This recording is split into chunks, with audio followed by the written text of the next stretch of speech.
Hey, good morning. It's Grace Duckworth with a yoga tip for you today.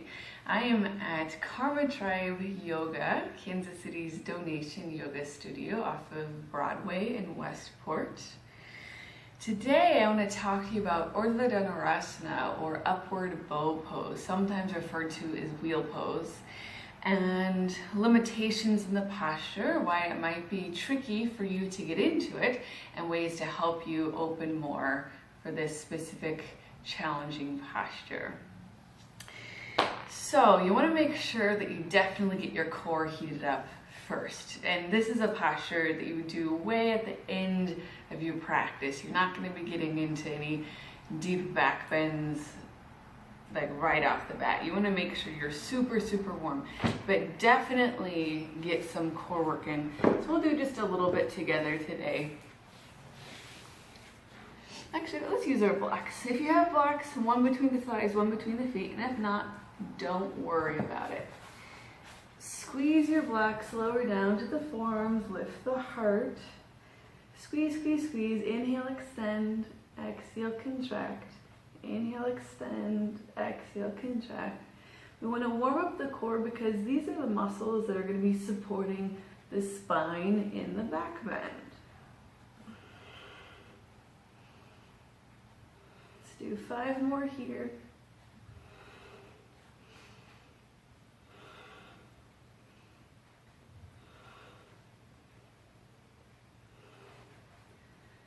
And we'll go side to side. This will be your inhale, exhale one way, inhale center, exhale other way.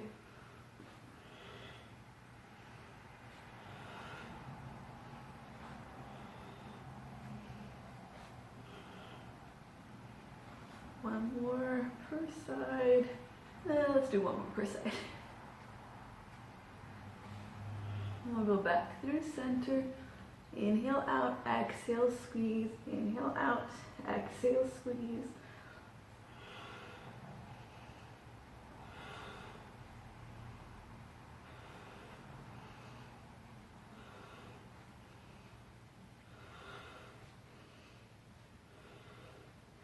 We really want that pelvic floor heated, as well as the transverse abdominals. And then back to side. Inhale, center, exhale, side. Inhale, center, exhale, side.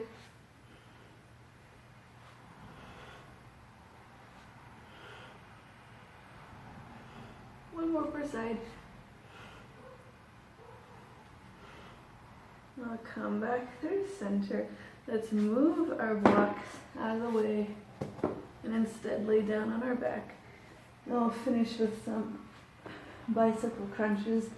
We'll slow them down a little bit.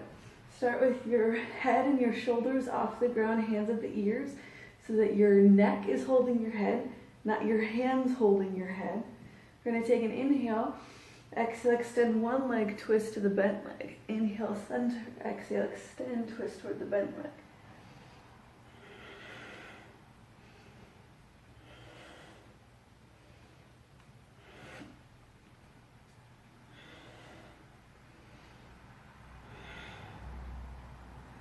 So now we're starting to engage the obliques more, the sides.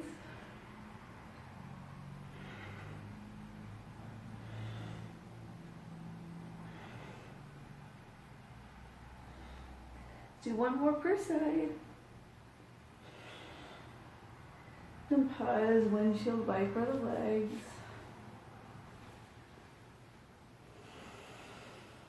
You also want to make sure your glutes and your hips are warmed up. So we're going to take a block between the thighs, push through your arms really strongly into the ground, start to press through your lower back.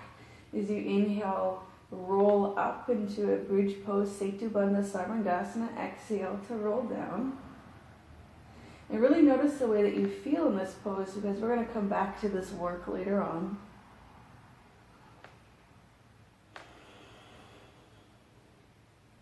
Hug your block if you have it. If not, just pretend like you're squeezing a block.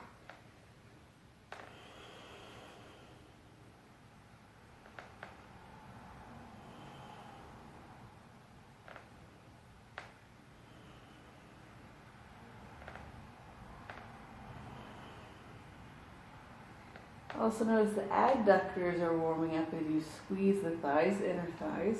We'll pause at the top. Push the arms really tough, really hard, without moving the shoulders. Push the shins forward. Lift the hips higher. Push the shins forward, and then pull the ribs and pelvis toward each other. Using the transverse abdominals, those muscles we just warmed up. So ribs and pelvis pull toward each other to create more space in the lower back. Keep pushing through the feet, through the arms, and then roll down. From here, we're going to warm up the back and the shoulders. So we're going to flip onto the belly. One block between the thighs. Again, if you have it, if not, don't worry about it. One block between the palms. Keeping the forehead down. Different than Shalabhasana or locust. Your head does not come off the ground. Forehead stays down. Your limbs are going to lift without the engagement of the neck. So we'll squeeze the blocks, inhale, lift. Squeeze the blocks, exhale, lower.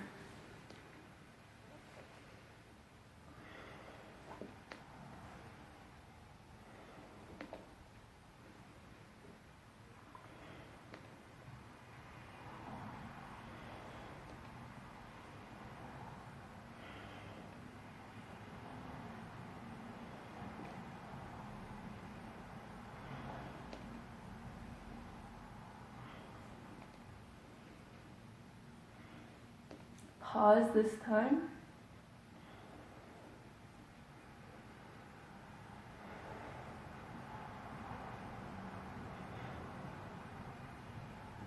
Release. Open your arms like the letter T, palms facing forward. Legs will stay down this time, forehead down. We'll inhale, lift, exhale, lower.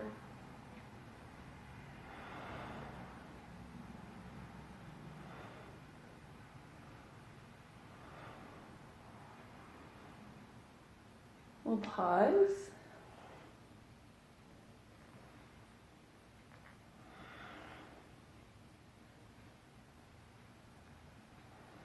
And release and flip the palms, same thing.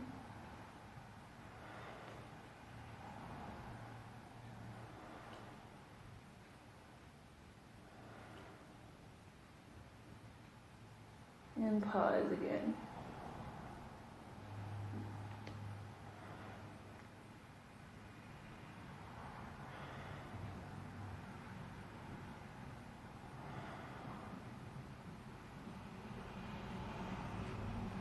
And finally, we're going to work on protraction and retraction, or broadening the shoulder blades and bringing them closer together. So we'll take our arms out in front of us, stacking our joints, shoulder, elbow, wrist. We've done this before in other videos. Inhale forward, exhale back. Inhale forward, exhale back. So from the back view, inhale protraction, broadening the shoulder blades. Exhale retraction, bringing the shoulder blades toward each other. Inhale protract, exhale retract. Inhale protract, exhale retract. And we'll do the same thing from all fours. Without changing the shape of the spine, inhale protract, exhale retract. Inhale protract, exhale retract. Push to the ground with your hands and your feet.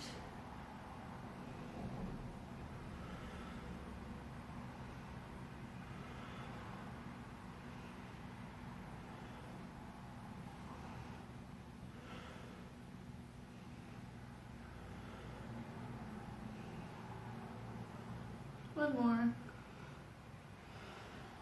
Okay. So now I'm feeling like we're a little bit warmer to make it more safe. However, don't just jump right into it. Make sure you've done a few lighter back bends first, like Sphinx, Bhujangasana, maybe upward dog. Ugh, that feels horrible getting up from the ground. Get some other back bends in first. Maybe camel, maybe bow pose, but make sure you've warmed up your core, your glutes and hips and inner thighs, your back, as well as your shoulders. Once all of those things have warmed up and you've practiced some lighter back bends, then you can get into the big back bends like Urdhva Danurasa, upward bow pose. So we need all those things to be warmed up because every single one of those muscle groups is going to be active when we get up into our upward bow pose. So inner thighs are active. One of the first things I see happen with people is when they start getting into the pose, their feet go wide and their toes turn out like this. And it makes it feel easier to get up in the pose because muscles that are already tight and strong in your body are contracting. It gives you, when you externally rotate and use only certain muscles in the glutes, it gives you more of a curve in your lower back. So it makes people feel like they're able to get deeper into the pose. And what we're actually looking to do is lengthen the lower back, which is why we did that core work earlier to learn how to pull ribs and pelvis toward each other because our low back will be long in the pose. Your adductors, your inner thighs, will be holding a block if it's available to you. If not, pretend you're holding a block. And that block is going to help to cue that inward movement of the legs toward each other so that only muscles that are going to support the back bend in your glutes kick in rather than the muscles in your glutes that will encourage more of a deeper bend in your lower back versus length. And so when your inner thighs are active and your glutes are specifically active, this gives you more space to activate your core. And when you're pulling ribs and pelvis toward each other, you're going to find more space in the upper back, which is what we want. We sometimes call back bends heart openers, but what I see most of the time is people crunched in their lower back and it looks like their chest is moving forward, but really their thoracic spine is stayed the same. What we're looking for is a longer lower back and more of a lift from the heart. So the thoracic spine is changing, the lower back is trying to lengthen while the thoracic spine expands and opens. And when your thoracic spine expands and opens, it puts your neck in a safer space. So you're not just dropping the head, compressing the cervical spine, but your throat is actually very active and elongated. So that helps to create more space for your shoulders when your spine is in a good position, because then you can protract and retract appropriately when going up into the pose. So talking about shoulder mobility, as well as wrist mobility, if you're limited in one, chances are you're probably limited in the other as well, because the wrists and the shoulders have a lot to do with each other. A good way to test your mobility is push your shoulders as far down as you can and then lift your arms up as high as you can without moving the shoulder up. And when you get to the point where your arm stops, this is your shoulder mobility. So when people are pressing from the ground to go up into upward bow, they generally push straight up, expecting that they have this shoulder mobility, expecting that they can keep their shoulder down and lift their arm all the way up over their head without lifting the shoulder. I can do that, but I'm also hypermobile. It doesn't necessarily mean it's the best thing for my body just because I can do it. So people try to push straight up from the ground, expecting they have the shoulder mobility to push straight up. But most people are here, which means you can't push straight up to get into the back bend. What we need to do is be moving forward and up to put your shoulder in the best, safest position possible. Also, it's going to make it easier, more available for you to get into the pose. So I'm going to do a little trick. We're going to keep this block between the thighs, and we're also going to use a blanket underneath the hands, because if you have a blanket underneath your wrist like this, all of a sudden I have more mobility in my wrist. I can push into the ground without having to be able to flex my wrist to put my palm flat on the ground. So by giving me more space in my wrist, I'm going to be able to lift up higher. Also, it's a good way to test if you're pushing down or if you're pushing back with your arms.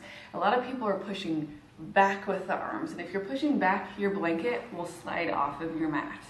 If you're pushing down, your blanket will stay exactly where it is.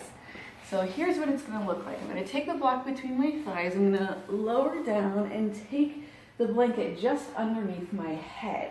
So that way when I'm ready, my wrist can get onto the blanket, my fingers will stay off. So remember earlier I said, remember how you feel in Setu Sarvangasana, in your bridge pose, because later on we're going to apply that to our upward bow. So we're going to do that first. Push to the arms, push to the low back, squeeze the block, and lift into bridge. I always go to bridge before going to wheel to make sure I'm engaging glutes, thighs, and core appropriately. So remember that little adjustment we did earlier, shins forward, hips up, shins forward, ribs and pelvis together. Now I'm going to keep my legs this active. I'm going to take the heel of my hand to my blanket and start pushing down through the heel of the hand as well as my fingers. A lot of people like to let their elbows flop wide. This is going to be hard for you to get into the pose because if your elbows are wide, that means their shoulder isn't appropriately engaged. You're going to push through your hands and squeeze the elbows toward each other. I'm going to keep pushing through my palms. Instead of going up, remember that trick for the shoulder mobility, I'm going to go forward first, then up. So now look, I've got great mobility in my shoulder, and if I have the space to go deeper, I could push back. But if you can see, I kind of lose my armpit.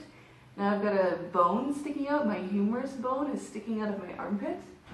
So for me, this is actually safer position to move my shins forward like in my bridge pose, whereas this is available to me, but I'm really hyperextending the joint, and that's not super awesome for my shoulders over time.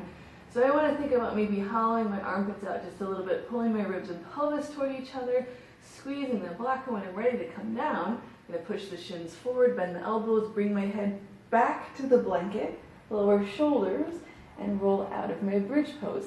That way I land the same place I lifted. Whereas most people getting into the pose, they get up beautifully, and when they come down, all of a sudden they're sitting on their feet, and their knees have a lot of pressure in them, and their lower back has a lot of pressure. Always follow up back bends with a reverse position. So nose to knees, or child's pose. After doing that, you might windshield wiper, you might take a nice passive twist from side to side. We want to do something that's going to kind of calm the muscles that supported the spine. And maybe even do another knees to nose. This is a tough pose. It's a really tough pose. Try to be patient with yourself as you're learning it. Try not to push too far if your body's not ready for it. Like my example earlier with my hyperextended upward bow instead of my stable upward bow, just because you can do something doesn't mean you should do something. Just because you have the mobility for something doesn't mean it's the best thing for your body long term. Just because you're strong enough to force yourself off of the ground doesn't mean your body's ready for it if it doesn't feel natural and smooth. So keep these things in mind as you're progressing in your practice. Thanks for joining me and watching this video today. And remember, I've got 3 classes at Karma Tribe now. So come visit me on Wednesdays at 9 a.m. for deep stretch.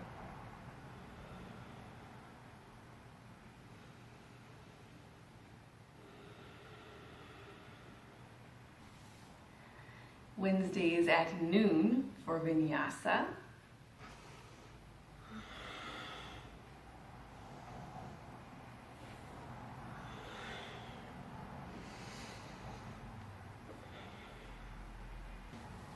And Fridays at noon for another awesome deep stretch.